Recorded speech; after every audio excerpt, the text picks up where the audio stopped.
semuanya, saya Pak Kowini Repsyodi. Kebetulan ini di episode pertama saya untuk podcast dengan judul All You Can See. Sehat? Ya, sehat. Lamun. Sahabat kecil. Tahu nggak tuh nggak? Kasih nasi kita yuk aku. Iya. Waktu, Sehat ya? Ya, alhamdulillah. Waktu yang misalnya gitu Ya, waktu. Sudah tuh ada perbedaan sedikit. Tapi bukan perbedaan politik. Tapi Cak Kejingoan itu di status itu sibuk sama organisasi-organisasi ini makin berkembang. Alhamdulillah semakin berkembang. Makin berkembang, semakin banyak peminat Cak.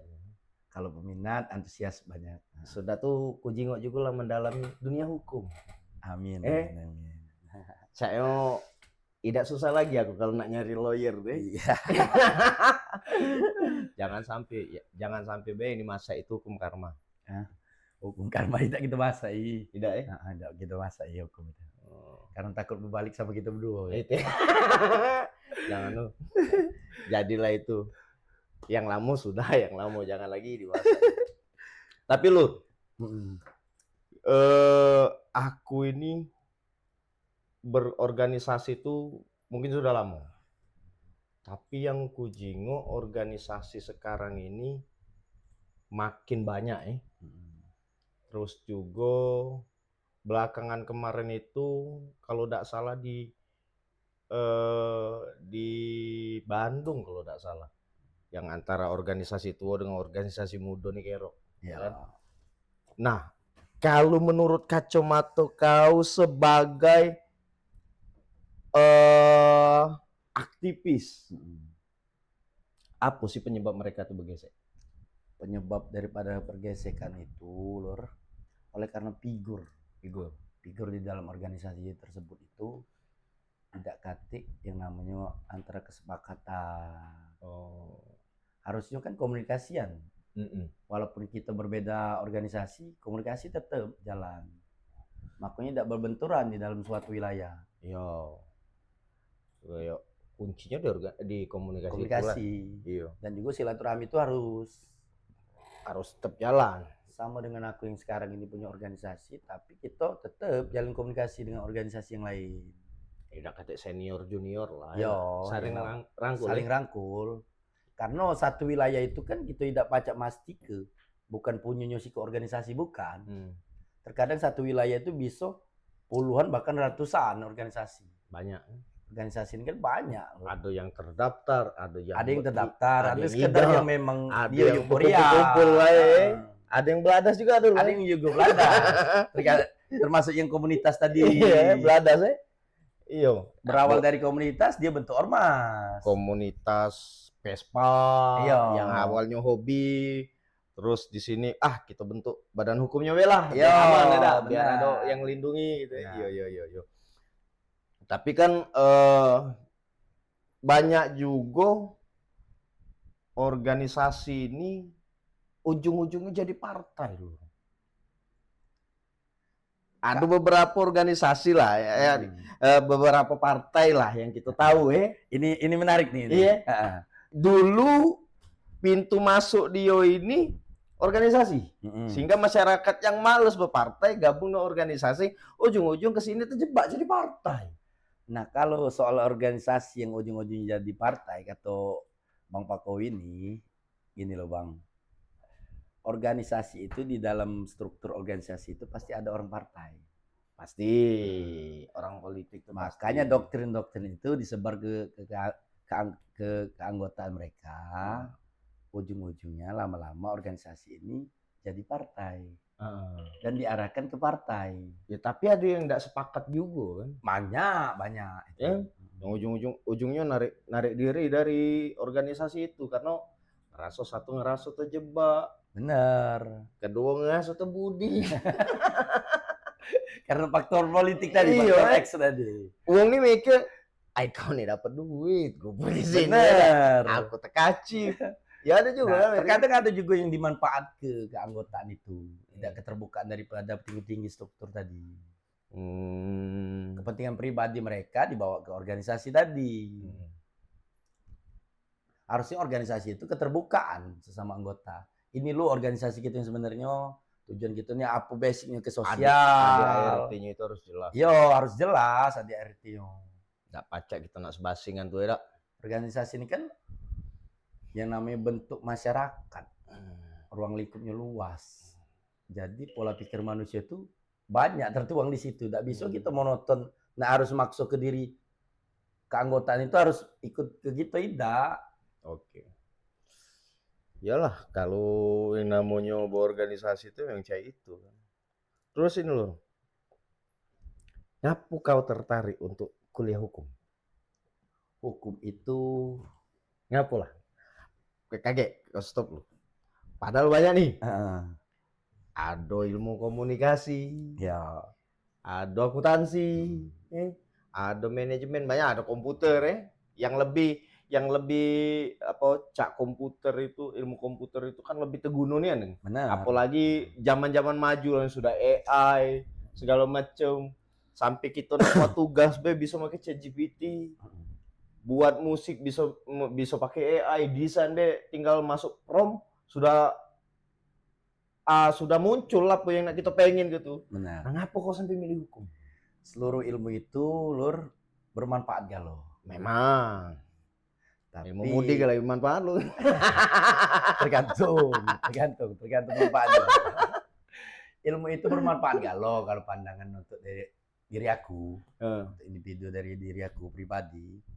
Tapi kupas-kupas, kan aku masuk di dunia hukum ini, ilmu yang paling bermanfaat itu ilmu yang hukum. Karena dari sisi pribadi, bisa membantu diri aku.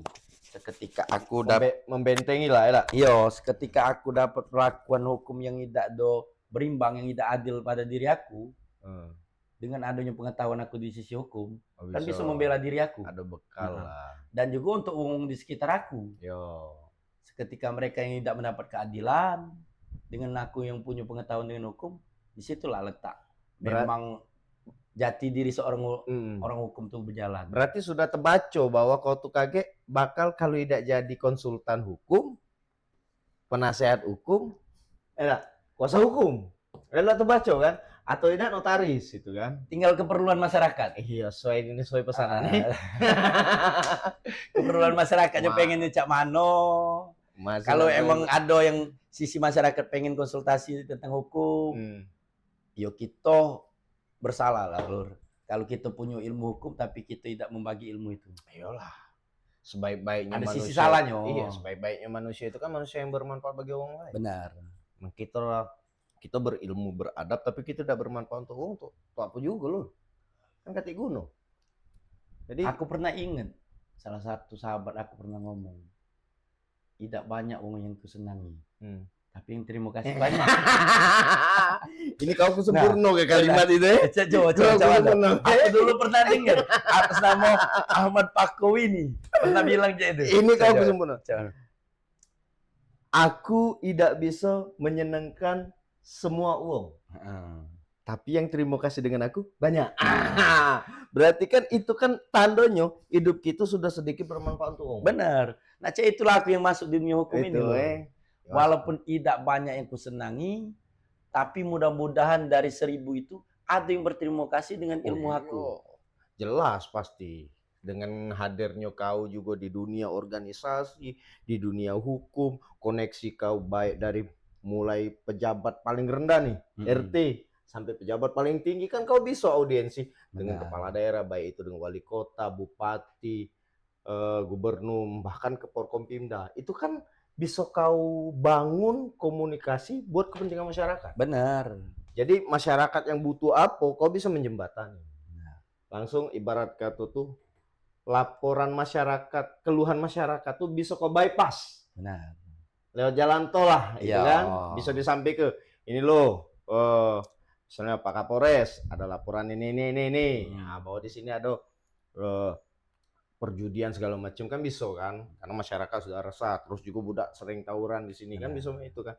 Nah itu kepentingannya kan. Sifatnya kontrol. Iya. Dunia hukum, organisasi, kira-kira 2029 tuh nyalek dak? Kalau nyalek Dunia hukum loh. Belum. Dunia hukum nih. Belum. Dunia hukum ini kan lebih banyak kita itu mengamati kehidupan sosial dari sisi hukum, ya kan? Baik itu pidana, perdata, tata usaha dan segala macam lah. Bahkan kau itu kalau sudah menyandang status gelar hukum, sarjana hukum nih, minimal tetangga yang ditagih debt collector nanya dengan kau mengenai fidusia kan, Soal fidusia iya, mau anu lain segala macam kan, itu kan bisa kau jelaskan kan. benar. Jadi manfaatnya yang bagus hukum itu. Balik dari pertanyaan kau tadi Lur, kalau soal politik, aku jujur tidak pernah berminat untuk politik. Tidak ya. Tidak pernah Jadi berminat. tetap konsisten di Tetap organisasi. konsisten di organisasi. Tidak galak jadi politisi itu. Tidak mungkin. Bagus. Dan siapa tahu untuk kedepannya ada jalan, ya siapa yang bisa menghalangi? Iya, kehendak Tuhan itu loh. Iya, kehendak Tuhan. Iya. Tapi mudah-mudahan memang panggilan Tuhan, Ya, bukan memaksa ke diri, bukan. makso. Banyak loh. Kalau nak dihitung, Kalau nah, kalau kaget ngucap gaji per bulan anggota dewan itu Lur, Eh. dikali ke dia 5 tahun, tidak cukup juga Lur. udah cukup. Dengan Dengan apa yang dibuangnya, modal perang. dengan modal perang. Tidak apple to apple. Nah, jadi kalau nak terjun ke dunia politik, ya beramal jarang Lur nak nambah dosa. Iya, woy. Kalau kaget terjebak Terjebak. Iya. Ada juga lah 2 kali nyalon 2 kali kalah. Tidak tahu duitnya habis. Tapi tidak masalah kalau 2 kali nyalon tuh. Karena berpacu memang satu semangat, yang kedua ya panggilan Tuhan, mungkin panggilan ketiga. Kan pandangannya kan Siapa kau tahu, juga tidak ada maksud ke diri. siapa tahu ketiga ini jackpot ya. Benar. Tapi kalau lewat ketiga ini tidak jackpot, sudah cek Berarti bukan basic kau. Iya, cek gawe lainnya. Mencari gawe Tetap lain. kita besar ke podcast ini. Siapa tahu macam undang Ahmad kita ke sini ya. Yo, hukum oke. Anak masih tetap 2 Masih tetap begoyer Lur. Pengennya 11. pengen Pengen 11. uang rumah nyesuai ke Menyesuaikan. 11 juga. Dah. Yang rumah tetap Lah, siko. uji kau tadi menyesuai ke. Kalau sama-sama 11 macet loh. Iya kalau dia memang mau aneh. Tidak kan ketentuan Quran Kalau- 4 kali loh. Iya itu ketentuan Quran Lur. Nah, ada 3 Quran kau bawa. Tinggal lagi pertanyaan ke sama bini kan. Kalau kau nak masuk jalan surga, dia turuti laki, Iya, permintaan laki. Iya kau cuman kadang tuh galak apa? Kau tanam ke Anissa tuh lah. Kan banyak surat-surat dalam Quran tuh ada Al-Fil, ada Al-Baqarah. Enak. Ada surat ayat apa surat pendek. Surah Anissa baik dak baca cah itu. Tapi anak sehat Sehat Sehat, alhamdulillah.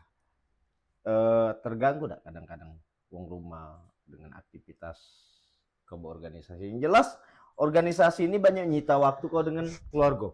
Benar. Tapi sebelum aku terjun ke organisasi, di saat aku masih bujang dulu, dan masa-masa pacaran sebelum berumah tangga, yo Memang sudah di situ. mantan pacar aku sekarang yang jadi Iya. istri, nah, dia sudah tahu. Dan juga lah pernah aku jelaskan bahwa kesibukan aku ini, Organisasi. aku bukan seorang ASN, ya, bukan seorang PNS yang pagi bukan pegawai pagi bulanan. kerja, baliknya sore yang jadwalnya tertentu, Mm-mm. yang memang benar pasti jadwalnya. Nah kalau berorganisasi ini aku perjelas, ya terkadang ada hal yang memang butuh bantuan kita, keanggotaan tadi butuh sosok kita yang hadir. Nah di situ kita tidak ada mana waktu. Contoh saatnya ada keanggotaan, ada masalah dia di tengah malam di Begalwo. Ya kita sebagai di dalam organisasi tadi sebagai pimpinan kita harus hadir. Minimal membantu dia, apa bawa ke rumah sakit, kalau memang dia lalu kok. Sudah itu kita buat laporan ke kepolisian. Nah kalau seorang istri tidak kita perjelas ke dari awal, mungkin dia berpikirnya lain. ini organisasi apa sampai malam? Iya. Kan perspektifnya beda, negatif pasti. Ini organisasi alasan apa? kau wae percaya ini. Tahu kamu tuh rumah nyimpang ngomong organisasi. Tapi enggak, kita jelas loh. Ya, kita kasih pemahaman lah Ayo. bahwa dunia laki tuh mbak ini bagus loh. Kalau misalnya wong rumah tuh bisa nerimo dengan aktivitas kau sehari-hari, ya mungkin dia juga bisa mendukung kan. Tapi Insya Allah untuk saat ini dari kalau awal tidak sampai bisa sekarang nerimo, nah itu agak repot. agak repot, benar. Yang tidak bisa diterimanya itu lor, cuma siko. Kalau balik dah mau duit. Bukan balik dan mau duit. Kalau duit itu urusan nomor ke-100. Kalau aku tidak balik. Ya, organisasi apa yang tidak balik dulu? Kalau aku tidak balik. Nah, itu yang buat repot tuh lor. Terkadang nah alasan apa lagi? Iya, organisasi apa? Pelantik kan mungkin tiap hari. Aduh. Terus ini, aku minta pandangan kau sebagai aktivis juga ya, sebagai ya caknya ku juga aktif di medsos, di TikTok, di Facebook, di IG aktif. Jadi kau memang memanfaatkan platform untuk menyebarluaskan informasi keorganisasian kau. Ya. Belakangan ini aku baca berita yang salah satu atlet di Jawa Barat yang hilang, yang katanya itu dihipnotis terus diculik.